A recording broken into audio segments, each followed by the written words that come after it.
դիմել ենք թվով 12 լրատվամիջոցի եւ խնդրել, որպեսզի մեզ ուղարկեն մեկական հարց, որոնք քիչ անց ես կհնչեցնեմ պարոն վարչապետին։ Պարոն վարչապետ, նախքան բուն հարցերի անցնելը ես կուզեմ, որ մենք խոսենք երեկվա ձեր գրառման մասին, դուք տեղյակ եք, որ այն շատ քննադատությունների տեղիք է տվել եւ անգամ գնահատվել է որպես ձեր կողմից կոչ քաղաքացիական պատերազմի։ Մեկնաբանեք, խնդրում եմ։ Շնորհակալ եմ։ Նախ իհարկե հասկանալի է, որ հիմա մենք բոլորս եւ մեր հանրությունը հասկանալի պատճառներով բավականին լարված է եւ երեկվա գրառման հետ կապված կարող եմ ասել, որ մի շարք արձագանքներ ցույց դրեցին, թե ինչպես է հատկապես լարվածության շրջանում մանիպուլյատիվ մեխանիզմներ գործում եւ դա հասկանալու համար ես առաջարկում եմ ուղղակի մենք ընթերցենք ես ինչ եմ գրել եւ տեսնենք ինչի մասին է այդ գրառումը։ Ինչ եմ ես գրել այդ գրառման մեջ։ Գրել եմ, որ առաջնագծի զինվորների տասնյակ տեսանյութեր դիտեցի այսօր։ Դուք տեղյակ եք, որ ամսի 9-ից հետո եւ հայտնի իրադարձություններից հետո առաջնագծից կամավորներ, զինվորներ տեսանյութեր են ձայնագրում եւ հրապարակում համացանցում, որտեղ աջակցության խոսքեր են ասում կառավարության հասցեին եւ տալիս որոշ գնահատականներ եւ վերլուծություններ եւ հաջորդ նախադասությամբ ասում են, որ ապշած եմ տղաների խորագիտությունից։ Շատ դեպքերում այնտեղ հնչում են ուղղակի շատ խորը վերլուծություններ եւ այդ վերլուծությունների համար հիմք են հանդիսանում այն իրադարձությունները, որոնք տեղի են ունեցել հենց այդ տղաների զինվորների աչքի առաջ։ Հաջորդը գրում եմ տղերք դուք ճիշտ եք։ Այսինքն մեկնաբանությունը շատ իրադարձությունների իրենց մեկնաբանության հետ ես համաձայնվում եմ։ Սպասում եմ ձեզ Երևանում։ Այս նախադասությունն է, որ շատերին հիմք է տվել ասելու, թե այստեղ քաղաքացիական պատերազմի եւ բախումների կոչ կա։ Եթե մեր սիրելի հայրենակիցներ ուշադիր լինեն, հայտնի իրադարձություններից հետո հենց համացանցում էլ երևում է, որ այդ զինվորներից շատերը զորացրվում են եւ վերադառնում են իրենց ընտանիքներ։ Եվ այդ մարդկանցից շատերը խմբեր, նույնիսկ առանձին ջոկատներ ինձ ուղերձներ են հղում, որ ուզում են հանդիպել ինձ հետ, եւ ես հարկ եմ համարել այսպես հրապարակային արձագանքել, որ ես այդ իրենց հետ հանդիպումը իհարկե կկազմակերպեմ եւ իրենց հետ կքննարկենք հարցեր։ Հաջորդ նախադասությունը վերջնականորեն լուծելու պատերի տակ վնգստացողների հարցերը։ Իհարկե այստեղ բավականին կոշտ ձևակերպում է, բայց հաշվի առնելով, որ նաեւ երեք իմացանք, որ այս արտահայտությունը նաեւ պաշտոնական մարմիններ են օգտագործում իրենց հայտարարություններում, այս ձևակերպումը օգտագործել եմ եւ սա ինչ է նշանակում ընդհանրապես։ Սա նշանակում է, որ առաջնագծի զինվորների հետ վերադարձից հետո եւ նրանց հետ խոսակցության ընթացքում վերջնականորեն կմարեն բոլոր այն խոսակցությունները, թե որոնք շատ ակտիվ շրջանառության մեջ են դրվում, որոնք այն մասին են, թե ինչ որ Հայաստանի ռազմաքաղաքական ղեկավարությունը ինչ որ դավադրությունների մեջ է ներքաշված եղել եւ այլն եւ այսպես շարունակ։ Ով, եթե ոչ առաջնագծում գտնված զինվորը գիտի այդ հարցի պատասխանը։ Եվ ինձ համար շատ կարևոր է նաև շփվել այդ տղաների հետ, լսել նրանց գնահատականները եւ իդեպ ասեմ, որ առաջնագծից, քանի որ խոսքը բախման մասին է, ոչ մեկ Հայաստանի Հանրապետություն եւ Երևան չի վերադառնում զինված, որովհետեւ դրված են հատուկ անցագրային կետեր, որտեղ գտնվող իրավապահների ներկայացուցիչները, ռազմական ոստիկանություն, ոստիկանություն ՀԱԾ, այդ խմբերին ուղեկցում են զորամասեր, այնտեղ նրանք իրենց զենքերը սահմանված կարգով հանձնում են, եւ ես երեք այս թեմայով հերթական զրույցն եմ ունեցել ռազմական ոստիկանության պետի հետ, որպեսզի որևէ մեկը զինված մենք բացառենք որևէ մեկի կողմից զենքերով մայրաքաղաք Երևան հասնել։ Ես նկատի ունեմ այդ մեկնաբանությունները, հիմա իրավիճակը այնպիսին է, որ խոսքը կարող են մեկնաբանել տասնյակ ձևերով։ Իհարկե, այստեղ մի հատ նուրբ հարց կա, որ այդ առաջնագծից հրապարակված տեսանյութերի մեջ երբեմն շատ կոշտ բառապաշար է հնչում, եւ իհարկե դա մտահոգիչ է, բայց ես ուզում եմ ուշադրություն հրավիրել մի փաստի վրա, թե նաեւ ինչը կարող է դրա համար պատճառ հանդիսացած լինել։ Մենք բոլորս տեսանք, թե նոյեմբերի 9-ի լույս 10-ի գիշերը ինչ տեղի ունեցավ Երևանում։ Հարձակման ենթարկվեց կառավարության շենքը, ջարդուխուր տարվեց, ազգային ժողովի շենքը եւ կոնդի առանձնատների օակը, եւ ես ուզում եմ ձեր ուշադրությանը հրավիրել այն փաստին, որ այդ բռնությունները քաղաքական ուժերի կողմից դատապարտման չարժանացան։ Սա շատ կարևոր հանգամանք է։ Նույնիսկ Հայաստանի մարդու իրավունքների պաշտպանը այդ հարձակումները չդատապարտեց։ Սա շատ կարևոր հանգամանք է։ Եվ դատապարտման խոսքեր շատ հետաքրքիր է, հնչեցին առաջնագծում գտնվող զինվորների կողմից։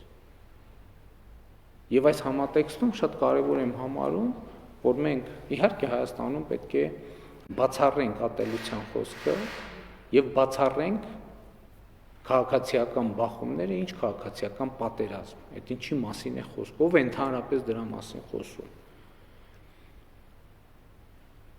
Եվ ես ուզում եմ ասել, որ Հայաստանի իրավապահ համակարգը, Հայաստանի Հանրապետության ոստիկանությունը եւ ազգային անվտանգության ծառայությունը ունեն բավարար ներուժ նման բան թույլ չտալու համար։ Հիմա այստեղ հարց կհնչի, բայց եթե այդպես էր, ինչու նոյեմբերի 9-ի լույս 10-ի գիշերը այդ ամեն ինչը չկանխվեց եւ չկանխարգելվեց։ Շատ բարձ պատճառով,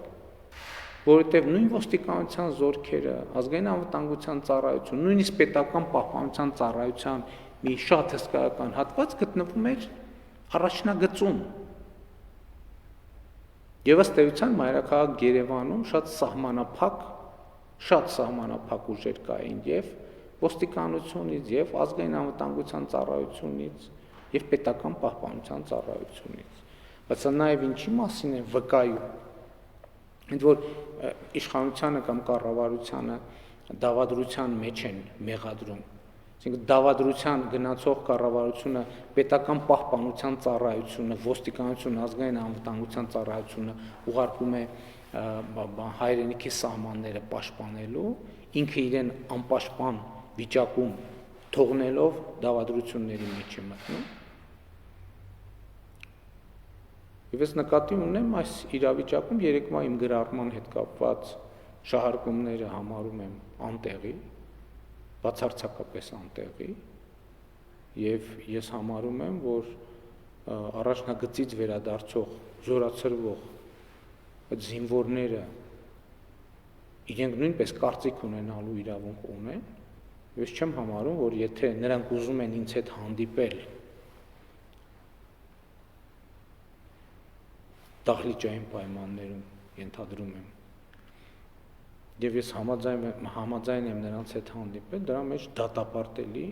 որևէ բան կա։ Եվ նրանք են, չէ՞, ճշմարտության կրողը։ Իրադարձությունների մասին։ Եթե պարզվի, որ դավադրություն է եղել, կամ կա դավադրություն, թող բացահայտվի, բոլոր մեղավորները պատժվեն։ Բայց կներեք Երևանից կամ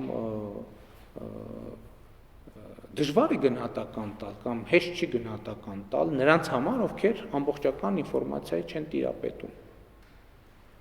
Այդ տղաներին պետք է լսել։ Ես օրինակ մտադիր եմ լսել, ինչ որ դատապարտելի բան կա, գուցե ինչ որ այն որ ռազմաքաղաքական դավադրություն չկա, ես դրանում համոզված եմ, բայց ինձ պետք է լսել նաև այդ տղաներին, որովհետև այնտեղ ինչ որ դրվագների մասին են խոսում, բարձրաբան ենք, հասկանանք։ ինչ է տեղի ունեցել, ինչու է տեղի ունեցել եւ արդյոք կան մեղավորներ, որոնք պետք է պատժվեն։ Այնպես որ ես ուզում եմ ասել, որ բացարձակապես անտեղի եմ համարում, ինչ նշանակում քաղաքացիական պատերազմի կոչ։ Երկրի վարչապետը քաղաքացիական պատերազմի կոչ է անում, որտեղ է տենց գրված։ Ու ընդ որում բազմաթիվ մարդիկ ասում են հա։ Բայց չի կարելի այդպես մանիպուլյատիվ մոտեցում ցուցաբերել։ Եվ ես կարծում եմ, որ այն մարդիկ, ովքեր այնտեղ են, հա, իմիջիայլոց ասեն,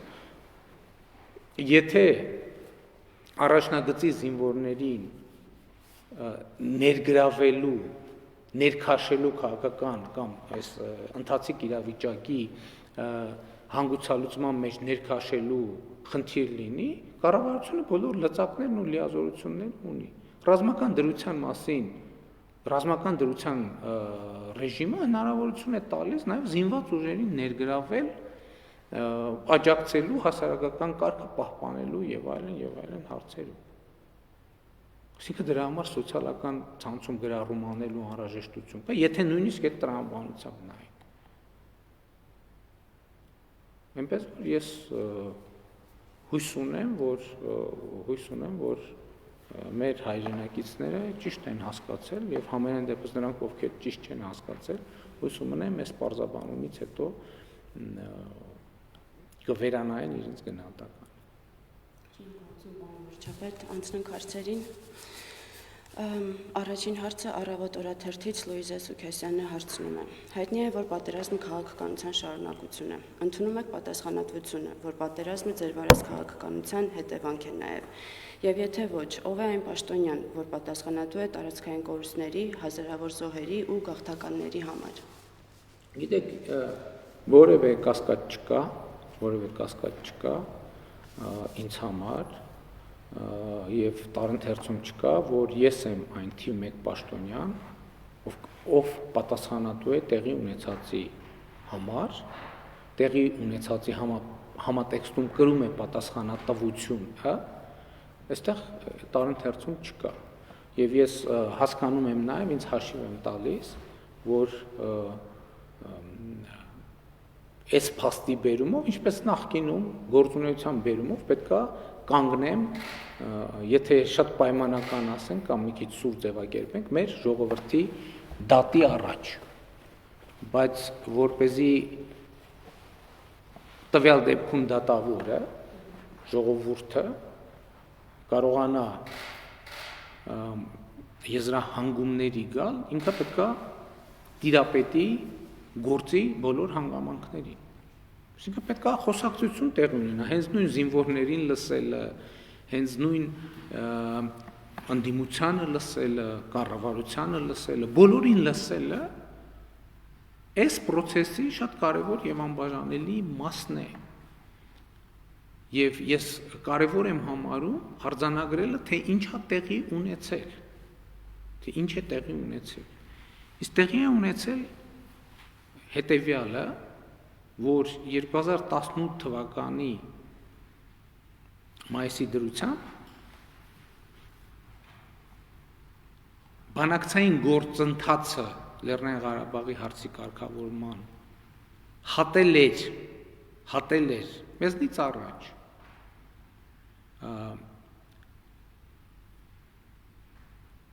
չվերադառնալիության կետը, երբ որ ըստ էության հարցը մտել էր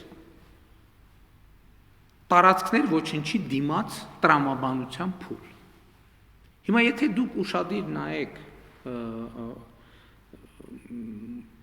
լրատվական դաշտը, կտեսնեք օրինակ, որ շատ հանրապետականներ այսօր ցույց են դնում 2018 թվականի իրենց գրառումները, կանխատեսումները եւ այլն, ասելով, որտեղ արձանագրվում է, որ Լեռնային Ղարաբաղի շուրջ բարդություններ են լինելու, որ ընդհանուր հողեր են հանձնվելու, էս են արվելու, այն է արվելու։ Այստեղ կա 3 տարբերակ։ Կամ այդ մարդիկ մարգարե են, կամ մեր կառավարությունը եւ անձամբ ես իրոք դավադիր եմ, որ հատուկ չարամիտ դավադրությամբ եկել հասել եմ իշխանության, որ Արցախի համար խնդիրներ ստեղծեմ, եւ կա երրորդ տարբերակը։ Այդ մարդիկ պարզապես այդ ժամանակ իմացել են, թե որ կետի վրա է մնացել Ղարաբաղի հարցի բանակցային գործընթացը, ուր է հասել, եւ ինչ անխուսափելի պահանջներ եւ կոնսենսուս կա դրված Հայաստանի Հանրապետության առաջ։ Հիմա իմ վարած քաղաքականությունը այդ համատեքստում։ Իմ վարած քաղաքականությունը եղել է հետեւյալը՝ փորձել չհամաձայնվել այդ ամեն ինչի հետ, փորձել փոխել տրամաբանություն։ Եվ ըստ էության հիմա կարող ենք ասել, որ ցավոք այո, մեզ դա չի հաջողվել։ Մեզ դա չի հաջողվել, որովհետև ըստ էության մենք կանգնած ենք,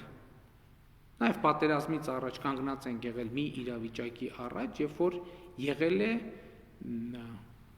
ըստ էության միջազգային կոնսենսուս, որ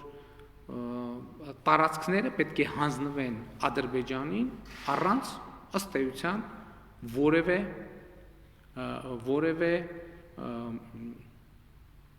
նախապայմանի։ Եվ մեր ամբողջ քաղաքականությունը եղել է փորձ անել փոխել այդ տրամաբանությունը։ Եվ մենք այո չենք կարողացել փոխել այդ տրամաբանությունը եւ գուցե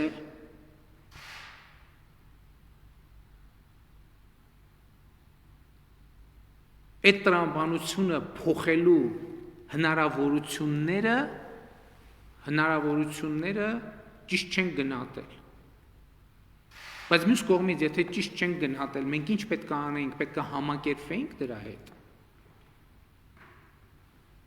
Ես օրինակ չէի կարող դրա հետ համակերպվել եւ փորձել եմ ամեն ինչ անել Հայաստանի դիմադրողականությունը այդ հարցի վերաբերյալ բարձրացնելու համար։ Փորձել եմ ամեն ինչ անել, որպեսզի 2 տարվա ընթացքում մեր զինված ուժերի մարտունակությունը եւ զինվածության մակարդակը էականորեն բարձրանա եւ մեծանա։ Բայց եթե այդ հարցի համատեքստում նայենք, մեզ մեղադրում են հակադարձ բաների մեջ։ Օրինակ, մեզ մեղադրում են, ասում են, որ դուք ըստ էության ստորագրեցիք թուղթ, որ հանձնվեն որոշակի տարածքներ, բայց մյուս կողմից մեզ մեղադրում են, որ մենք ավելի վաղ չենք ստորագրել թուղթ եւ թղթեր, որպեսզի այդ տարածքները հանձնվեն։ Այսինքն մեզ համ մեղադրում են հանձնելու մեջ, համ մեղադրում են չհանձնելու մեջ։ Ավելի շուտ, որովհետև շատ պարզ տրամաբանական պատճառով։ Ես արդեն ասացի, որ մեր բանակը, մեր զինված ուժերը կռվել են, դիմադրել են այնքան ժամանակ, մինչև այդ դիմադրությունը ունեցել է կոնկրետ նպատակ, իմաստ ռազմավարական եւ մարտավարական։ Եվ մեզ մյուս կողմից էլի մեղադրում են հակադարձ բաների մեջ։ Մեզ մեղադրում են, որ պատերազմի ընթացքում զոհեր են եղել,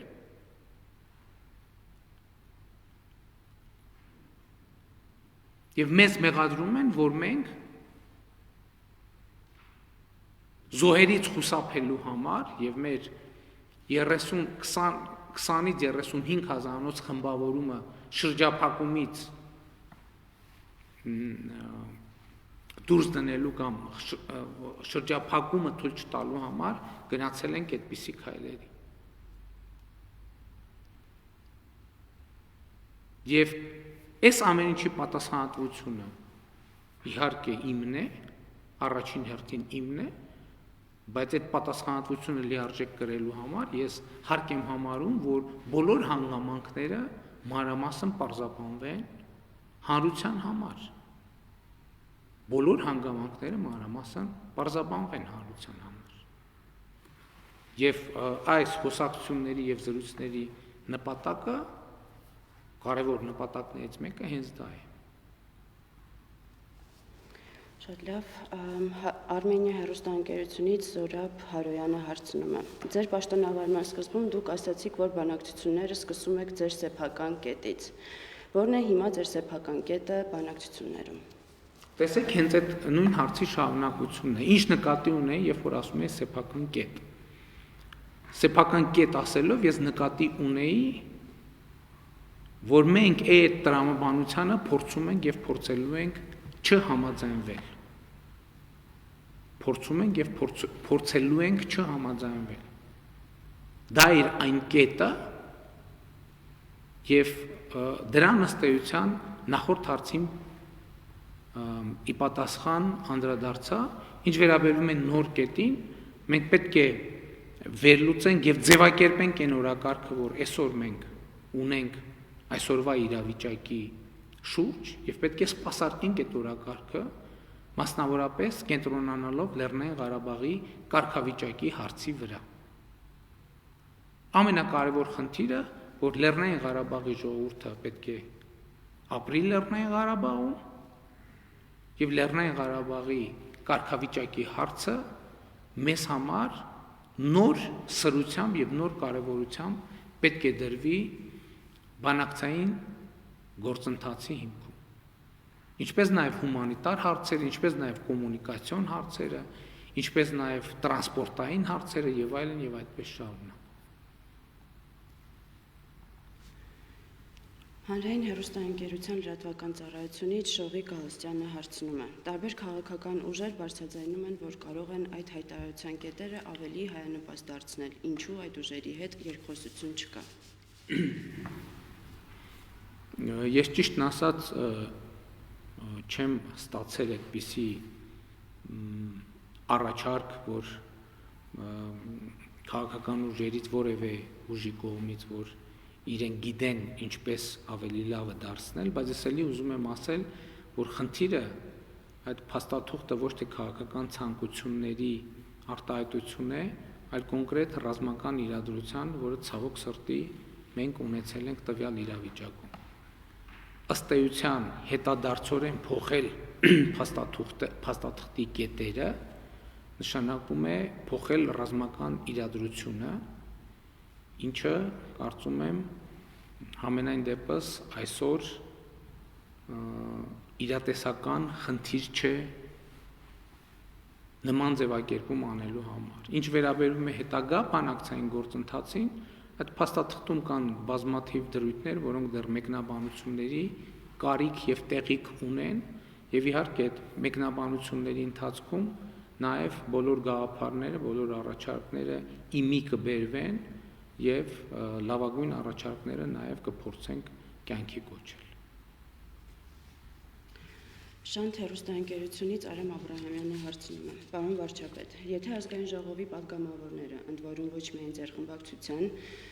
նախարարները, կառավարության անդամները, ՀՀ նախագահը տեղյակ չէին հայտնի հայտարարության բուն քննարկումից եւ ձեր ընդունած որոշումից, արդյոք դա չի նշանակում, որ այդ ինստիտուտները պարզապես չեն գործում եւ ճգնաժամի մեջ են։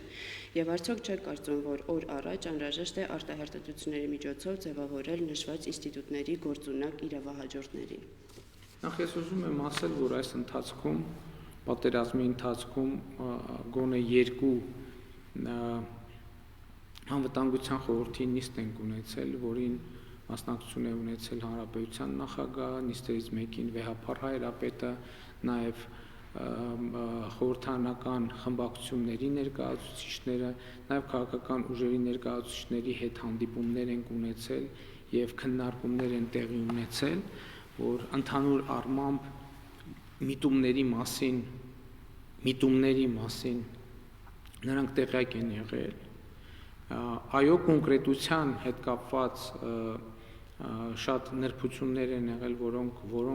որոնք հնարավոր չի համարվել քննարկել, որովհետև ինչպես արդեն ասացի,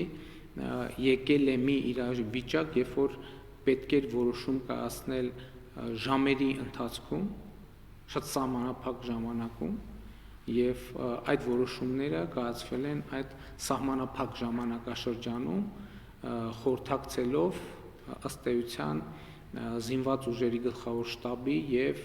Արցախի քաղաքական ղեկավարության հետ, որովհետեւ կոնկրետ իրադարձություններ էին զարգանում եւ այդ իրադարձություններին պետք էր շատ կոնկրետ արձագանքել։ Ինչ վերաբերվում է ինստիտուտների գոյությանը եւ գործունեությանը, այդ ինստիտուտները իհարկե գործում են եւ կգործեն եւ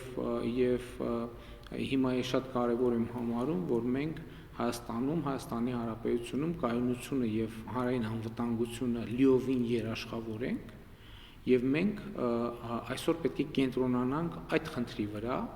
եւ խորհրդարանը եւ հանրապետության նախագահը եւ մնացած բոլոր ինստիտուտները այսօր պետք է ոչ թե չգործեն, այլ պետք է գործեն եւ մեր բոլորի գործունեությունը պետք է կոնկրետ ուղղված լինի անվտանգությունը եւ կայունությունը ապահովելու։ Եվ թույլ տվեք ասել, որ իմ կարծիքով եւ համոզմամբ այդ ինստիտուտները գործունակ են եւ ունեն գործելու մանդատ եւ լիազորություն։ Հանրային ռադիոյից Հասմիկ Դիլանյանը հարցնում է. Ինչ աշխատանքներ են տարվում անհետ կորածներին հայտնաբերելու ուղղությամբ եւ հայտնի է արդյոք թե քանի անհետ կորած ունենք այսօր։ Հայտնի է թե երբ է սկսվելու գերիների փոխանակումը։ Այո, հայտնի է թիվը։ Ես հիմա կոնկրետ թիվ չհրապարակեմ, բայց մենք ունենք թիվ, ցավոք սրտի մի քանի 100 մեր զինվորների մասին է խոսքը, անհետ կորածների, եւ մենք հույս ունենք, որ բոլորի դեպքում չէ, որ մենք նույն եզրակացությանը կհանգենք, մենք հույս ունենք, որ կգտնենք մի մասին ողջ, եթե ողջ առողջ, ապա գոնե ողջ, օրինակ երեք ես իմացա, որ վիրավոր զինվոր է հայտնաբերվել, ով նախկինում համարվում էր անհետ կորած, ինչ վերաբերվում է գերիների փոխանակությանը, դա տեղի կունենա մարմինների փոխանակումից հետո, եւ իդեպ շատ է քննարկվում եւ շատ կարեւոր հարց է, նաեւ առաջարկներ կային, որ սքո օր հայտարարվի։ Ես ուզում եմ ասել, որ կարծում եմ, որ ճիշտ կլինի, որ այդ որոշումը կայացվի, երբ որ մենք մարմինների հայտնաբերման գործընթացը հասցնենք ավարտին եւ հնարավորություն ունենանք հարգանքի տուրքը մատուցել նաեւ պետական մակարդակով կայացված որոշումների շրջանակում, նաեւ կարեւոր եմ համարում, որ մենք այս ընթացքում երաշխավորենք զոհված զինծառայողների ընտանիքների համար նախատեսված սոցիալական երաշխիքները, նաեւ առաջին հաշմանդամություն ստացած զինծառայողների համար նախատեսված սոցիալական երաշխիքները եւ կառավարությունը միջոցներ ձեռնարկում է եւ մենք ունենք վստահություն, որ այդ ամեն ինչը կարվի պատշաճ մակարդակով։ Իհարկե շատ կարեւոր եմ համարում նաեւ շփումը զոհվածների ընտանիքների անդամների հետ։ Մենք իհարկե անպայման պետք է այդ շփումը կառավարության եւ զոհվածների ընտանիքների միջև լինի եւ լինի շարունակական։ Շատ կարեւոր եմ համարում շփումը նաեւ ես խոսեցի զինվորների հետ շփման մասին, առաջին հարցի համատեքստում շատ կարեւոր եմ համարում նաեւ հաշմանդամություն ստացած մեր զինվորների հետ շփումը, որովհետեւ նրանց հետագա կյանքի կազմակերպումը կարևորագույն խնդիրներից մեկն է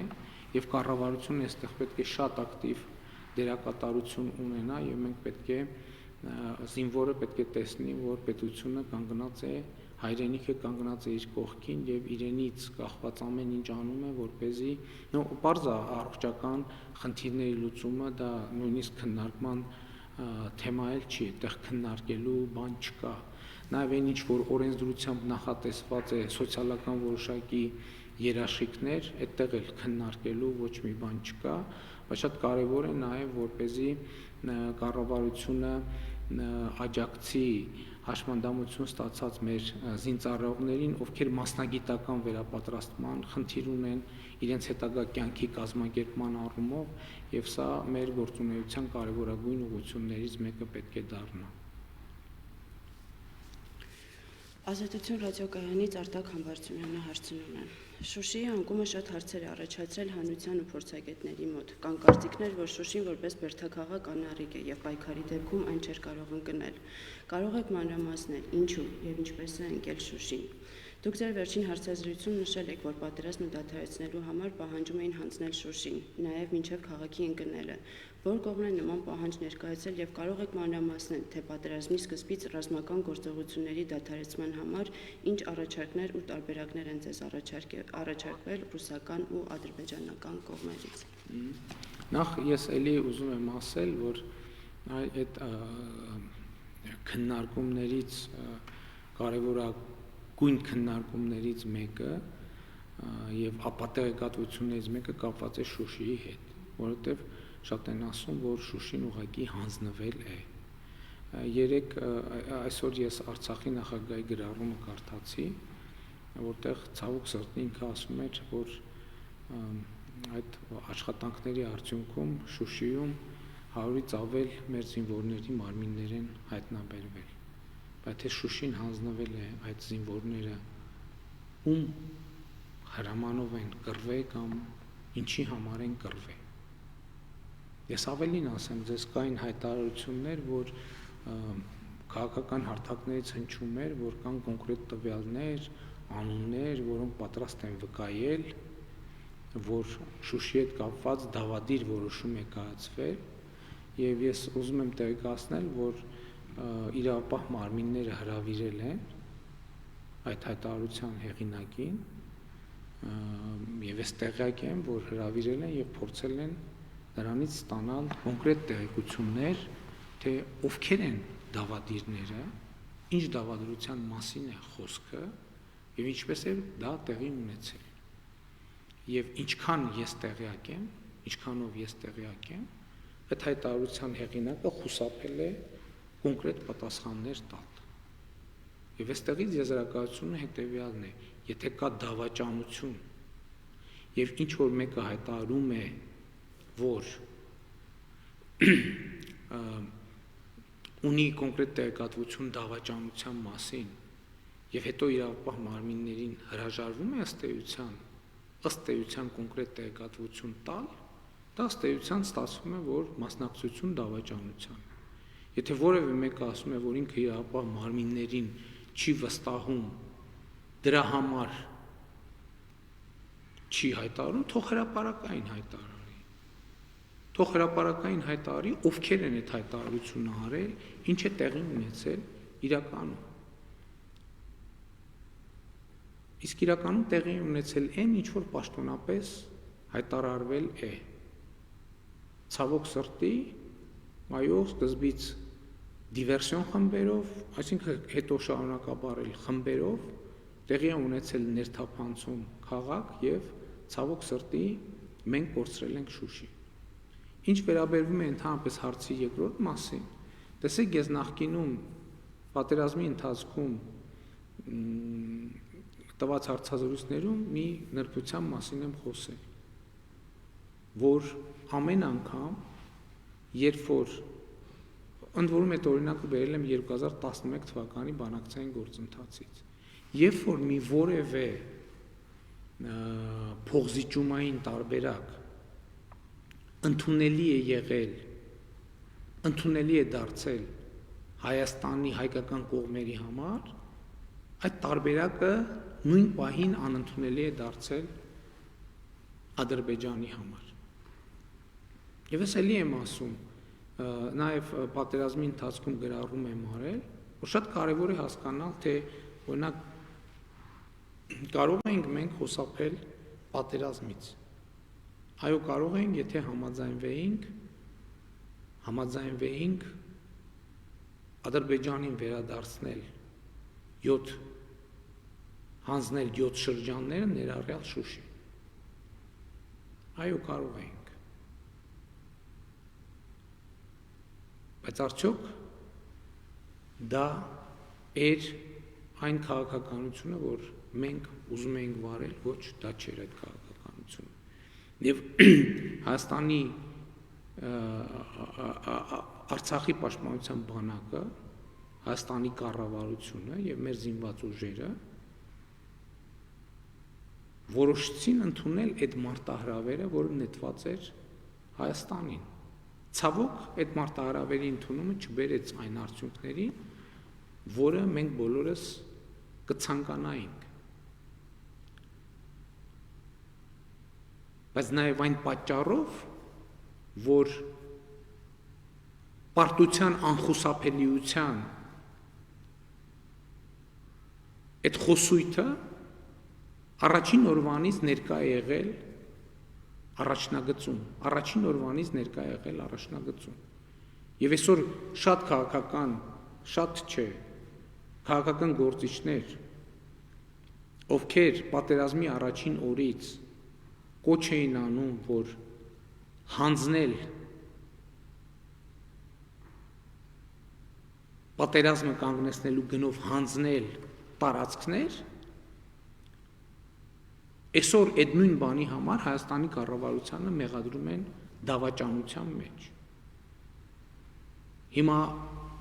շուտ եւ ուշի տարբերությունը։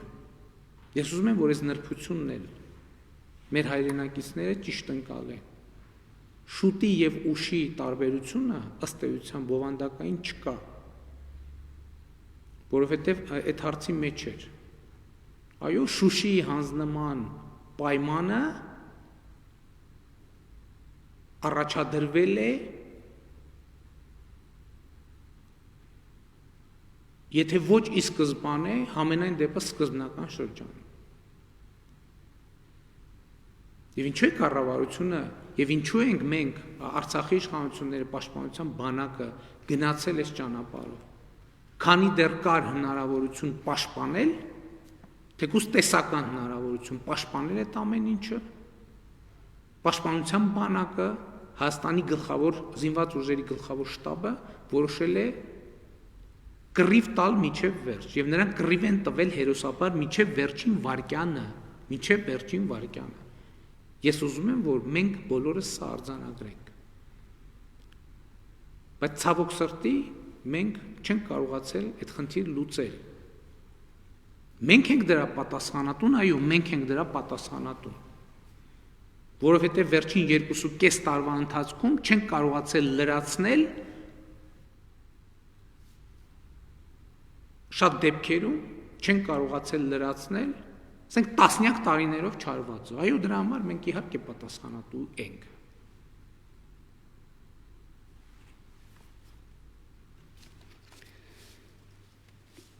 Ռադիո Սպուտնիկից Հովհաննես Ժողիկյանը հարցնում է. Օրերս Ռոման Բաբայանի հաղորդման ընթացքում Մարգարիտա Սիմոնյանը ձեզ հարց ուղղեց. Ճիշտ է արդյոք, որ ռուսական առաջարկն ընդունելու համար երկար ժամանակ խորհրդակցել եք ԱՄՆ ներկայացուցիչների հետ։ Խնդրում ենք մեկնաբանել։ Իհարկե ճիշտ չէ։ Ես այս ընթացքում Ամերիկայի Միացյալ Նահանգների ներկայացուցիչների հետ ունեցել եմ ընդամենը 5 խոսակցություն 1 ամսվա ընթացքում։ 3 անգամ ԱՄՆ նախագահի ազգային անվտանգության հարցերով խորհրդական Օբրայենի հետ, 2 անգամ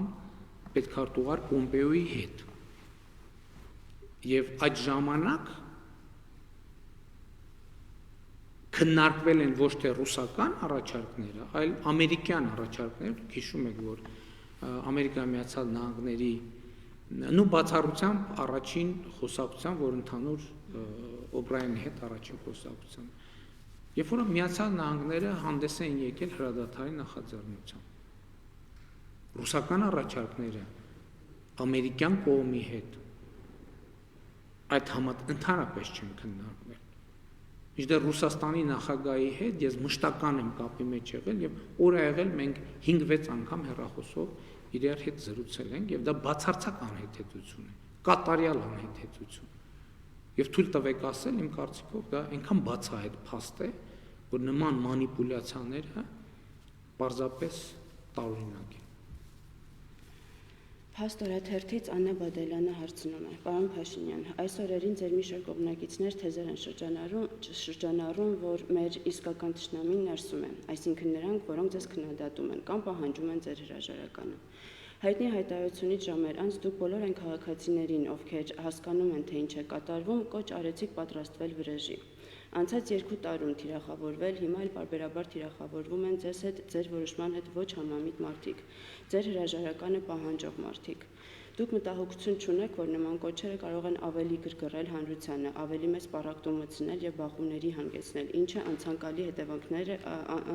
հետևանքներով է հղի։ Եվ արդյոք դուք այն կարծիքին եք, որ թշնամական երկրներով շրջապատված Հայաստանում ճիշտ է ընդդիմախոսներին թիրախավորելն ու թշնամի ներկայացնելը։ Գիտեք, բայց ես ուզում եմ հասկանալ, երբ որ ասում են թիրախավորում են, ինչ նկատի ունեն։ Ով է ում թիրախավորում եւ ինչպես։ Կարող ենք տասնյակ եւ հարյուրավոր օրինակներ ցույց տալ, երբ որ ընդհակառակը իշխանության ներկայացուցիչներն են թիրախավորվում։ Ազգային ժողովի նախագահի հետ այն ինչ որ տեղի ունեցավ։ Եվ Փառք Աստծո Հայաստանում վերջին 2.5 տարվա ընթացքում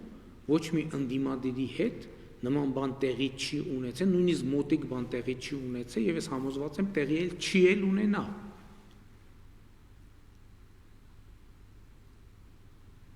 Եվ եթե մոնիտորինգ անեք, նույն սոցիալական ցանցերում,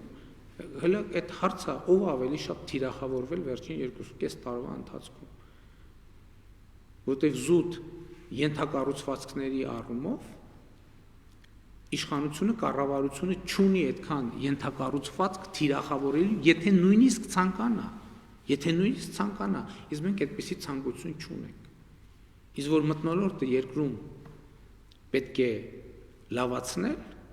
որ ատելության խոսքը պետք է բացառել, այո, դա ակնհայտ փաստ է, դրա հետով կարող է վիճել, բայց դրա համար պետք են կոնկրետ գործողություններ, եւ ոչ միայն իշխանության կողմից, ես ձեզ կոնկրետ փաստ եմ բերում, կառավարության ամսի 10-ին, 9-ի լույս 10-ի գիշերը, ազգային ժողովի, կառավարության, պաշտոնական կեցավայրի դեմ տեղի ունեցած հարձակումները, բռնությունները, գույքի ոչնչացումը, քաղաքական ուժերը չեն դատապարտել։ Համենայն դեպս քաղաքական ուժերի մեծամասնությունը չի դատապարտել, ինչու։ Սա տարօրինակ փաստ չի։ Միթե այն պատճառով, որ իրենք են կազմակերպել դա։ Միթե դա կարող է պատճառ լինել եւ հետեւաբար ինչպես կարող են նրանք, ովքեր չեն դատապարտում այդ ամեն ինչը, կառավարությանը մեղադրել ատելության խոսք քարոզելու մեջ։ Իսկ որտեղ են ատելության խոսք քարոզվում, ով է քարոզում այդ ատելության խոսքը։ Իմ երեկվա գրառումն է ատելության խոսքի արտահայտություն, այդտեղ մի նախադասություն կա, որը այո, գուցե այդ արտահայտության հեղինակը ես եմ, բայց մենք տեսանք, որ նույնիսկ բարձրագույն դատական խորհրդի նախագահ իր հայտարարության մեջ այդ արտահայտությունը օգտագործում է։ Ով է ատելության խոսք քարոզում։ Պատկերացնում եք բռնություններ ու ոչ մի հնարավոր 1-2 քաղաքական ուժ այդ հարձակումները դատապարտած լինեն, բայց ընդհանուր առմամբ չի դատապարտվել։ Պետք է դատապարտվի, որ այդ process-ը կանգնի։ Եվ հետեւաբար ընդդիմությունը պետք է պատասխանի մի հարցի, այդ գործիքակազմը, որը ինքը չի դատապարտել, շարունակում է մնալ կամ իր համար ընդունելի գործիքակազմը, թե չէ։ Թող իրենք պատասխանեն այդ հարցից, որովհետև այդ հարցի պատասխանից շատ մեծ բան է կախված, չափազանց մեծ բան։ Ես կարող եմ ասել, որ կառավարության գործիքակազմի մեջ ինչքան էլ փորձարվի բառերը այլ կերպ մեկնաբանել, նման մտադրություն չկա եւ չի կարող լինել, որովհետեւ կառավարությունն է իրավակարգի թիվ 1 պատասխանատուն իր իրավապահ մարմիններով։ Բայց ընդդիմությունը թող հստակ ասի, օրինակ բռնությունը իր ծրագրերի մեջ մտնում է, թե չի մտնում։ Այստեղ է հարցի պատասխանը, եթե պարզվի, որ ընդդիմությունը բացառում է բռնության կիրառումը, ուրեմն մենք դրանով հարցը լուծված կհամարենք, որևէ այդ դիսկուրսը ընդհանրապես դուրս կգա, կմնա սոցիալական ցանցերում լուծել փոխադարձ շփման կուլտուրայի հարցը, եւ այդ հարցը կարելի է լուծել օրենսդրությամբ, բայց կարելի է լուծել ուղղակի նաեւ քաղաքական այդպիսի կոնտեքստ ձևավորելով եւ պայմանավորվածությամբ, որ այնուամենայնիվ միմյանց նկատմամբ հարգանքը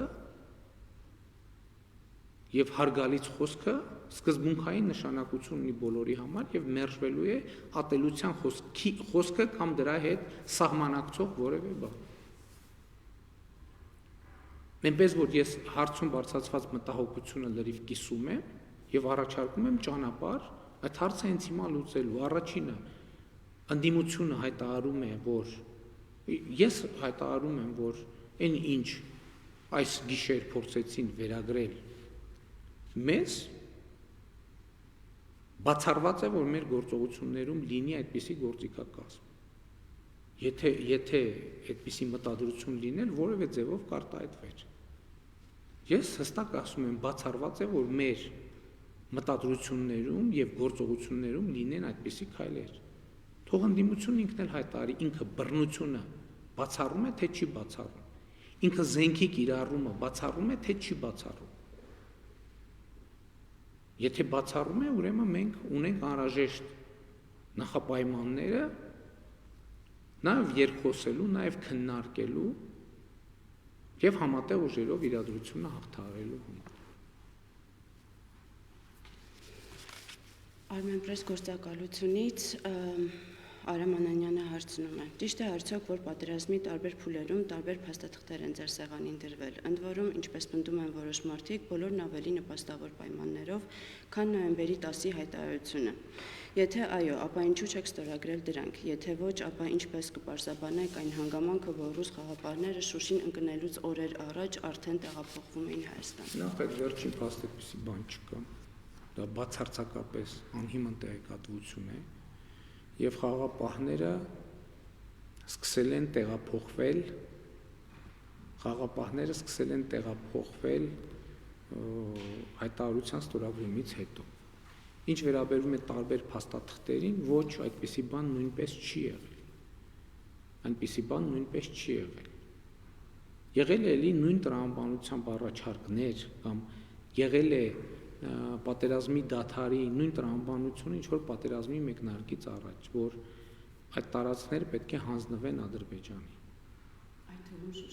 Այդ թվում Շուշին։ Ու առանց որևէ կարգավիճակի։ Այո, առանց որևէ կարգավիճակի։ Եվ պատերազմից առաջ էլ այդպես եղել։ Ես ուզում եմ մենք բոլորը շատ բարձ արձանագրենք դա։ Այդպես է եղել 2016 թվականից։ Այդպես է եղել 2016 թվականից եւ 2016 թվականի ապրիլյան պատերազմը այդ վերջին զանգն էր այս պատմության։ Այն տարբերությամբ, որ այս անգամ արդեն որևէ բանավոր հայտարարությամբ կամ պարտավորությամբ հնարավոր չէր լինի կանգնեցնել պատերազմը, որովհետեւ նախկինում հասկանում եք, էլի, օրինակ որն է եղել մեր սխալը, ամենակարևոր սխալը։ Սխալը այդ հետո նայենք, հա, չարամտությամբ սխալա, թե ուղղակի սխալա իբն է։ Որովհետև ես էլի եմ ասում, ես ուզում եմ, որ մեր ժողովուրդը շատ լավ արձանագրի 1998 թվականից սկսած բանակցային գործընթացում բանակցային բովանդակության մեջ եղել է միայն մի թեմա, որը եղել է շատ կոնկրետ, չափելի։ Դա այն է, որ տարածքները պետք է հանձնվեն Ադրբեջանի։ Եվ մեր քաղաքականությունը ըստ էության հայկական կողմի քաղաքականությունը եղել է ձգել այս process-ը։ Ժամանակ ձգել։ Այո, ժամանակ կարելի է ձգել։ Ինչպես ռետինի նման, չէ, ռետինը կարելի է ձգել։ Կարելի է ձգել։ Կարելի է ձգել մի տարի, կարելի է ձգել 5 տարի, կարելի է ձգել 10 տարի, կարելի է ձգել 15 տարի, կարելի է ձգել 20 տարի։ Ասենք կարելի է ռետինը ձգել 1 մետր, 2 մետր, 3 մետր, 4 մետր, 5 մետր, բայց մի X պահի այդ ռեզինը կտրվում է։ Այդ ռեզինը 2016 թվին ապրիլյան պատերազմով արդեն կտրվել է։ Կտրվել էր։ Եվ երբ որ ես ասում էի նոր կետ, ես նկատի ունեի, որ մենք պետք է փորձենք այդ կտրված ռետինի տրամաբանությունից դուրս գալ եւ մեզ դուրս դնել։ Մեզ դա չի հաջողվել անել։ Երբ որ մեզ չի հաջողվել անել, եւ ըստ էության ռազմական սպառնալիքն է բերվել առաջին պլան, մենք ամեն ինչ արել ենք այս կարճ ժամանակաշրջանում, ավելին ես չեմ ասում, որ 100%-ով այն ինչ որ հնարավոր էր արվել է, բայց դա եղել է մեր ֆոկուսը։ Եվ 2017 թվականի հուլիսյան դեպքերը ցույց տվեցին, որ մենք պատրաստ ենք պատերազմի Ադրբեջանի հետ։ Նկատում եք 2020 հուլիսի, Տավուշի դեպքերը։ Հա, ես սխալ թիվ ասացի։ 2020 թվականի։ 2020 թվականի հուլիսի դեպքերը ցույց տվեցին, որ մենք պատրաստ ենք պատերազմի Ադրբեջանի հետ։ Բայց հետագայում պատերազմի մեջ ներգրավեցին ահաբեկիչները, վարձկանները, մեծ քանակությամբ եւ Թուրքիան, եւ մենք այո, սա դարձավ մեր անհաջողության հիմնական պատճառը։ Կարող ենք մենք արդյոք կանխել այսպիսի զարգացումը։ Այո, կարող ենք, եթե համաձայնեինք այդ շրջանները հանձնել առանց Լեռնային Ղարաբաղի կարգավիճակի։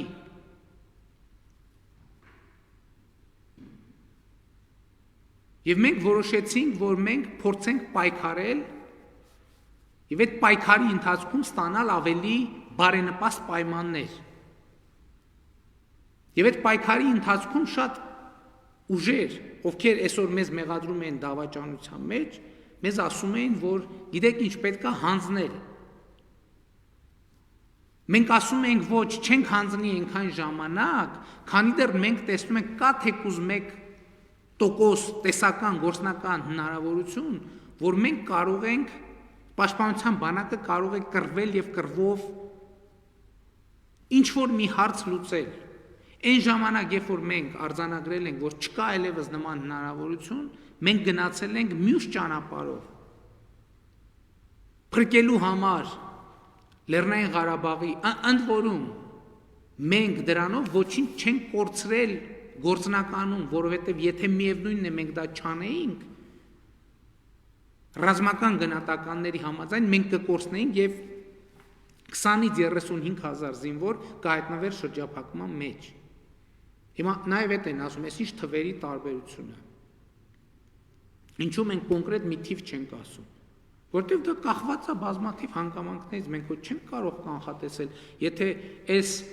հակառակորդ այս ուղղությամբ հարձակվեր, այսպես գնար, այսպես զարգանար իրադարձությունները, մենք ասում ենք, որտեղ այդ գիծը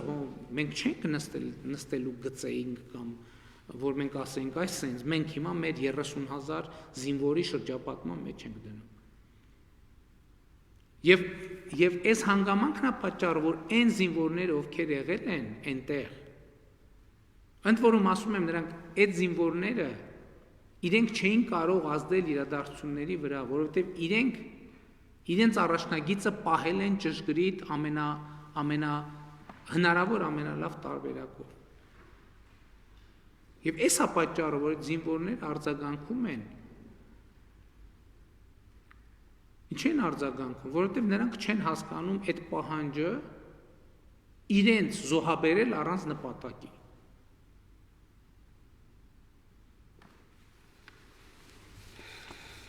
Ժողովուրդ օրաթերթից Սոնա Գրիգորյանը հարցնում է. Պարոն վարչապետ, խորհրդարանական եւ արտախորհրդարանական ուժերը պահանջում են ձեր հրաժարականը եւ ներկայացնում դրանից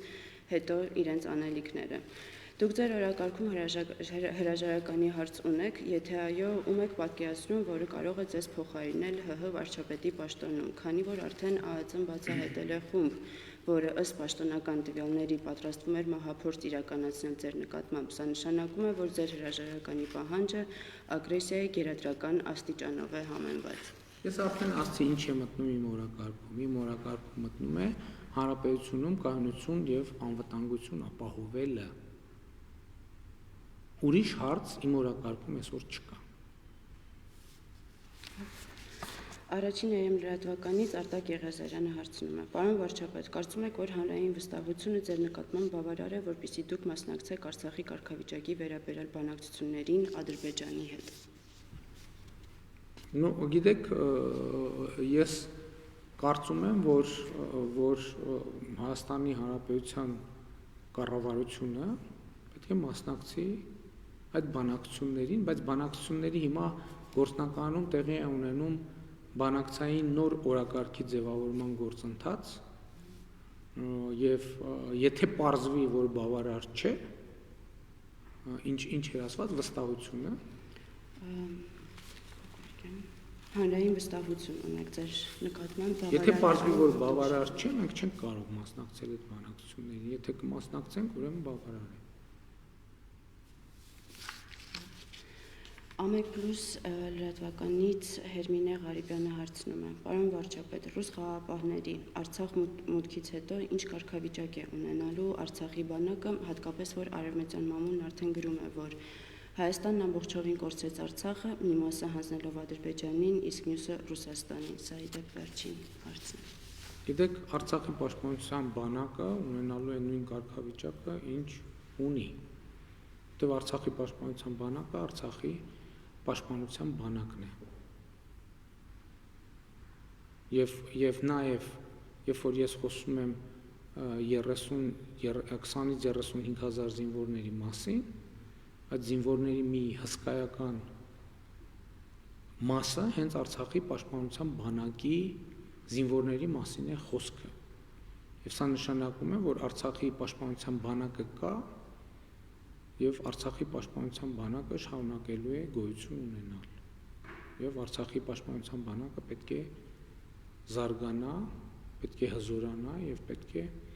նաեւ երաշխավորը լինի Արցախի ինքնիշխանության։ Շնորհակալություն, պարոն վարչապետ, շնորհակալություն եմ ուզում հայտնել իմ գործընկերներին, չենք բացառում, որ միգուցե եւ հնարավոր է, որ այս ձևաչափով եւս մեկ անգամ ասուլիս կազմակերպել։ Այո, ըստ անհրաժեշտության մենք էլի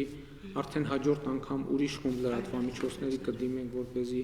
իրենք իրենց հետաքրող հարցերը տան։ Ամենայն դեպս ես ասացի, որ գիտեք ինչ, ես չեմ բացառում, որ այս պատասխաններից գոյանում են նոր հարցեր, բնականաբար։ Շատ կարևոր է արձանագրել, որ էլի եմ ասում, որևէ տարընթերցում չկա եւ ես գիտակցում եմ, որ պետքա, ոչ թե գիտակցում եմ, այլ դա ակնհայտ բան է, որ մենք պետք է մեր հանրությանը, մեր ընդդիմությանը, մեր խորհրդարանին, մեր լրատվամիջոցներին հուզող եւ հետաքրող բոլոր հարցերի պատասխանները տանք։ Ինչքանով կբավարարեն այդ պատասխանները, դա արդեն ուրիշ հարց է եւ հանրությունը ինքը պետք է դատի եւ դատողություններ եւ եզրակացություններ անի այդ հարցով։ Շնորհակալություն։ Yes.